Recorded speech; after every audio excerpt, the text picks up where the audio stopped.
اور یہ بالکل درست ہے. مجھے یاد ہے کہ جب بینظیر صاحبہ کے قتل کا واقعہ ہوا اس کے اگلے دن مشرف صاحب سے میں نے انٹرویو کسی میں بین الاقوامی رسالے کے لیے کر رہا تھا. انہوں نے خود بتایا کہ جی ہمارے کس افسر نے جا کے بینظیر صاحبہ کو کس طرح سے بریفنگ دی اور انہیں بتایا کہ ان کو کتنا بڑا ان کی جان کو خطرہ ہے, لیکن سنی نہیں گئی ان کی بات. پھر بعد میں جب ہم دیکھتے ہیں کہ پروپیگنڈا مشین, آپ جو لوگ آپ کو وارن کر رہے ہیں, جو آپ کو بتا رہے ہیں کہ جی اس چیز کا خدشہ ہے, ان کو اگر آپ بلیم کرنے لگے تو بڑی زیادتی کی بات ہوگی, جو کہ ہوئی. ہم نے دیکھا 2001 سے لے کر آپ دیکھیں کہ اس ملک میں دہشت گردی ہے. ہم لوگوں نے اس جنگ میں بڑی کامیابی بھی حاصل کی, لیکن ظاہر ہے کہ اس کو بالکل کہتے ہیں جڑ سے اکھاڑ کر نہیں پھینکا. اور اب جو ایک نیا ایلیمنٹ کیا بلکہ عرصے سے یہ ایلیمنٹ کہ بھارت کا ایلیمنٹ آ گیا ہے جو چاہتا ہے کہ پاکستان کو جو ہے مزید عدم استحکام کا شکار کیا جائے. بالکل صحیح سر. ایک چھوٹا سا بریک میں لے لوں, بریک لے کے واپس آتے ہیں تو دیکھتے ہیں کہ سینٹ کے انتخابات سے پہلے کیا کوئی تبدیلی ہو سکتی ہے ملک کے سیاسی ڈھانچے میں, کیونکہ اپوزیشن کا سارا زور بھی اس بات پر ہوگا کہ حکومت چلی جائے اور حکومت چاہے گی کہ سینٹ میں ان کو زیادہ سے زیادہ اکثریت ملے. کیا ہو سکتا ہے؟ ایک چھوٹا سا بریک لیتے ہیں, بریک سے واپس آ کے بات کرتے ہیں.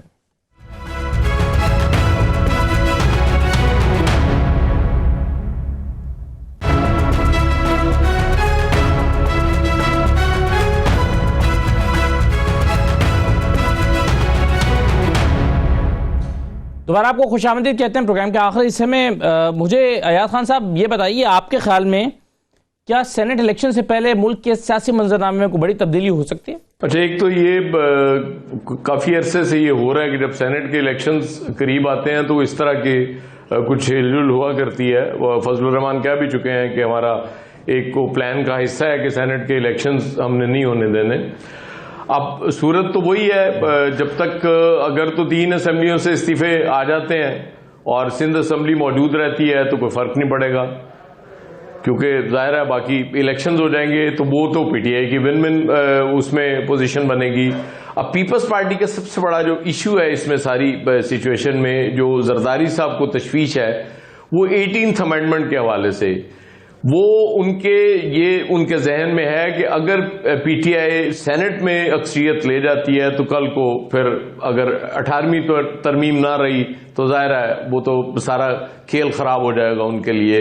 یہ ایک تشویش ضرور ہے, لیکن اس کے ساتھ ظاہر ہے سندھ اسمبلی اگر جاتی ہے اور اس کے بعد الیکشنز ہوتے ہیں تو کیا گارنٹی ہے, کیونکہ یہاں تو مومنٹم بدلتے ہوئے ٹائم نہیں لگتا.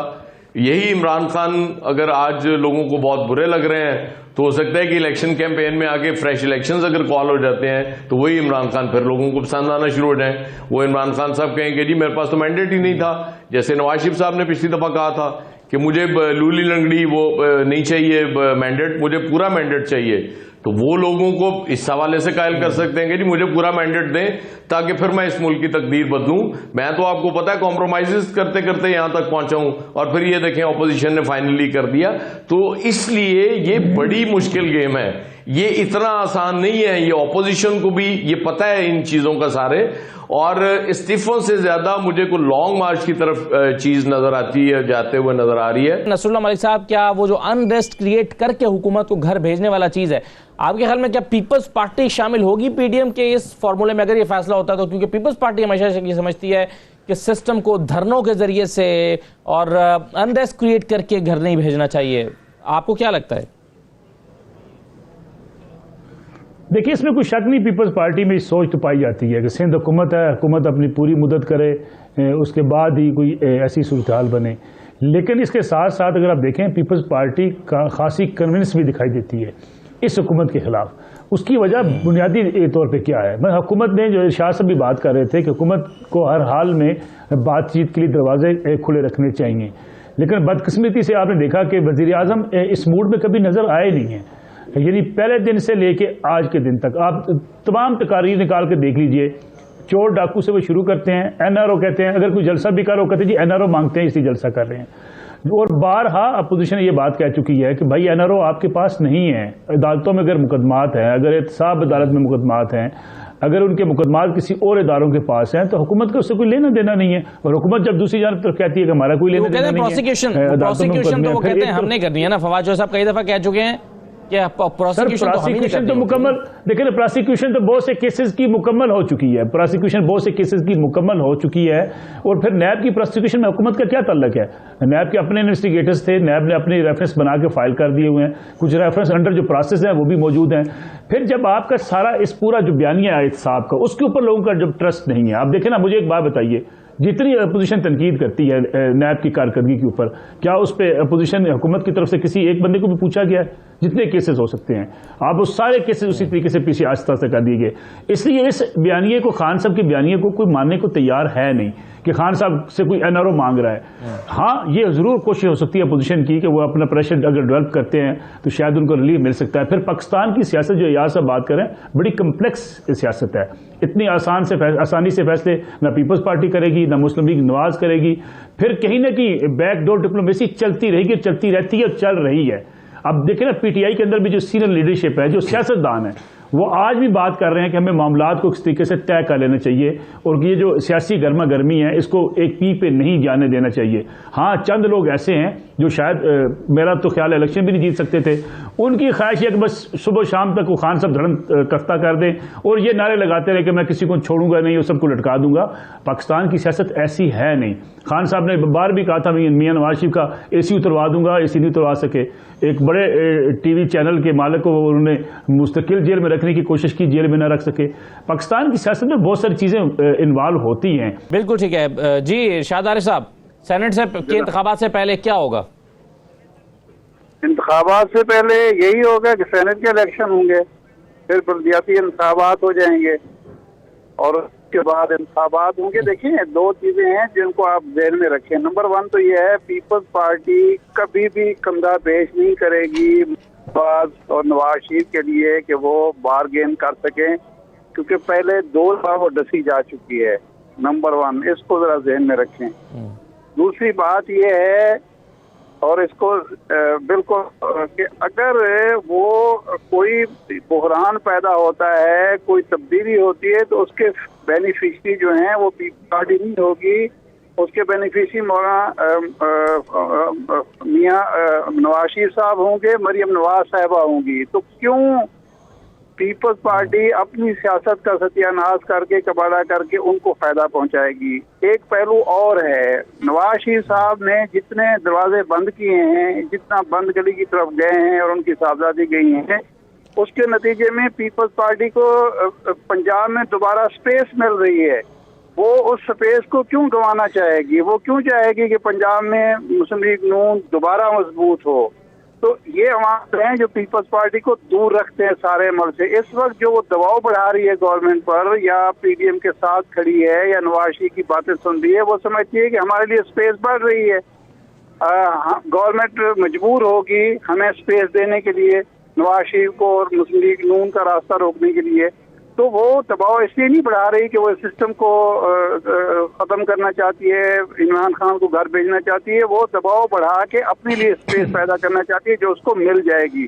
ایک تو پہلو یہ ہے. دوسرا یہ ہے کہ اگر خدا نہ خواستہ بڑا بحران پیدا ہوتا ہے، خدا نہ خواستہ عمران خان گھر جاتے ہیں، تو لکھ لیجئے بالکل کہ 15-20 سال کے لیے آپ جمہوریت کو اس طرح کی یہ بری بھری جمہوریت جو ہے جس کو سلیکٹر اور سلیکٹڈ کہا جاتا ہے، ایسی بھی نصیب نہیں ہوگی. پھر ہماری پوزیشن وہ ہوگی جو 5 جولائی کو تھی. صحیح ہے. چلیں عامر ضیاء صاحب، آپ کیا دیکھتے ہیں آنے والے دنوں میں سینٹ الیکشن سے پہلے تک؟